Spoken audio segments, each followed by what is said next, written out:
Mr. Prokopovitz, do you understand that you have an absolute constitutional right not to testify? Yes, I do. And has your client indicated to you that if you elect not to testify, he can request an instruction that the court reads to the jurors? And I'll just read it over here. In fact, there's a jury instruction for the defendant electing not to testify. It reads as follows: a defendant in a criminal case has the absolute constitutional right not to testify. The defendant's decision not to testify must not be considered by you in any way and must not influence your verdict in any manner. If your counsel so requests, that will be read to the jurors. Do you understand that? Yes, I do, Your Honor. But now, conversely, you have an absolute right to testify, and that's your decision. Have you discussed with your attorney the issue of testifying or not testifying? Yes, I have, Your Honor. And have you had enough time for that conversation? I have, Your Honor. And has he answered any questions or concerns you have on either side of the issue? He has, Your Honor. Okay. So knowing that you have a constitutional right not to testify, knowing you can get the reading of a instruction to the jury, and knowing you also have a right to testify if you so elect, I should further explain that I cannot compel you to testify, the state cannot compel you to testify, and neither could your attorney compel you to testify. Do you understand that? I do, Your Honor. All right. Then what have you elected to do, sir? Not testify. All right. Counsel, were you satisfied that your client understood your explanation about his constitutional right? I do, Your Honor. And did you have sufficient time to discuss the issue with your client? I have, Your Honor. All right. Then I'll find your client, Mr. Prokopovitz's decision not to testify is made knowingly and voluntarily. All right. Do you want then a recess before the defense proceeds then? I imagine the jurors are going to have about 10 minutes. And we should probably also take a 10-minute recess in case anyone needs the short break. Anything further we want on the record outside the presence of the jurors? Your Honor, I think for appellate purposes, it would be the defense, after the state has rested, to move for a directed verdict, at least on the first-degree intentional homicide, if you want to hear arguments. Mm-hmm. Or would you prefer to do that just before the jurors are reconvened?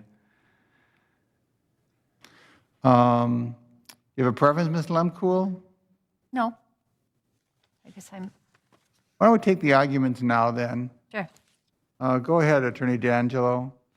Your Honor, in this case, the state has the burden of proof on a first-degree intentional homicide that the defendant caused the death of Victoria Prokopovitz, and the defendant acted with the intent to kill. Intent to kill means that he had the mental purpose to take the life of another, or his awareness that the death was practically certain as a result. The state has provided evidence to the extent that they believe that Ms. Prokopovitz is dead, but they haven't provided any sort of acknowledgement or recognition that there was an intent to kill her. There is, arguably, they're suggesting motive, they're arguably suggesting emotion to be enforced, to say that there is this happened, but there hasn't been any evidence that there was an actual mental state of intending to kill Victoria Prokopovitz in this case. A mental state has to be warranted in order to reach a first-degree intentional homicide. With that, Your Honor, I don't believe that the state has met their burden of proof with regards to the mental capacity that Mr. Prokopovitz had a mental state to intending to kill his wife, or that he killed his wife at all, and that's why we're moving for a directed verdict.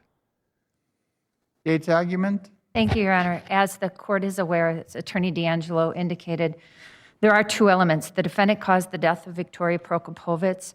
Cause means his actions were a substantial factor. And second, the defendant acted with the intent to kill her. Intent to kill means the defendant had the mental purpose to take the life of another human being, or was aware that his conduct was practically certain to cause the death of another human being.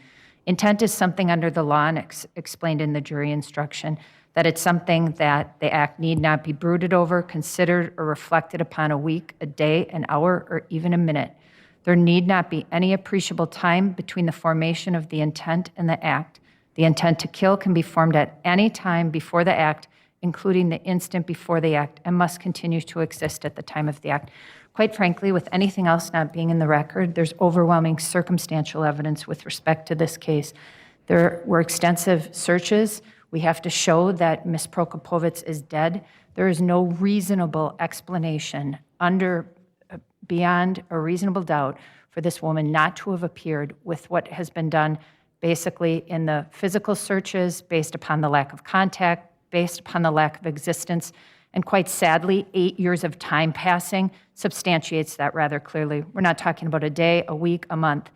Based upon that information, and most importantly, the statements of this defendant that he made to not only the searchers from the beginning, that she's gone, you're wasting your time, she's not coming back, Marcia testifying she's dead, to witness 1 and witness 2, who he indicated to separate times, separately, that he's 100% certain she's dead. You're not 100% certain unless you were involved in that, and that she was not coming back, and that law enforcement would not find her. And even if they did, there would be no blood, there would be no teeth, there would be no way of identifying her. I think the circumstantial evidence in this case is overwhelming with respect to that. Throw in his prior history of assaultive conduct to a previous wife, and eerily telling her, you're not going to get out of here alive, and witness 2 saying that Jim Prokopovitz said to him that there was a dispute where till death do us part, depart, and that he indicated that she would not leave him if she weren't in a garbage bag. Hearing all of that information on a no-body homicide, the intent comes from the fact that there is no other explanation. If you are getting rid of somebody and you are getting rid of their body, that is intentional. At this juncture, based upon the motion before the court, the status under the law is that the court is to see the evidence in the light most favorable to the state. I think with the circumstantial evidence in this case, which led to some direct evidence in other areas, that it overwhelmingly shows that Mr. Prokopovitz could be believed to be responsible for count 1. We are asking the court to deny the motion. For the argument, Mr. D'Angelo? Well, Your Honor, I don't think the evidence is overwhelming. There are some statements, they are relying on some reaction and emotion, that they are suggesting that he had the mental purpose because of something that happened 40 years ago with a previous wife who left him. But there's also evidence of the fact that she stayed around after this alleged domestic incident occurred and also left the children with him. So if he was such a violent individual, quite frankly, why would you leave your children? I think that's a red herring in the argument that he is a violent individual and that all of a sudden, after 20-some years of marriage to a woman who he's dealt with on a daily basis, with who herself has mental illness and suicidal thoughts, would all of a sudden get upset with her over a tablecloth. Quite frankly, Your Honor, I don't think that there was evidence that he had a mental purpose on that night or any other night of intending to kill his wife, or that he killed his wife at all.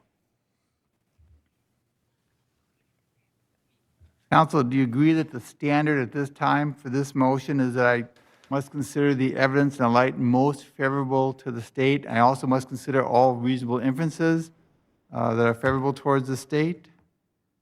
Your Honor, excuse me, I would agree that that is the correct standard in the state of Wisconsin. Attorney Lemkool? Yes. And I agree, I concur that is the standard. At this time, when the court views the entire body of evidence in a light most favorable to the state, as well as with all reasonable inferences, the court finds I must respectfully deny the motion. Thank you, Your Honor. You're welcome. Thank you. All right, we'll take a recess then, and court stands in recess, 10 minutes.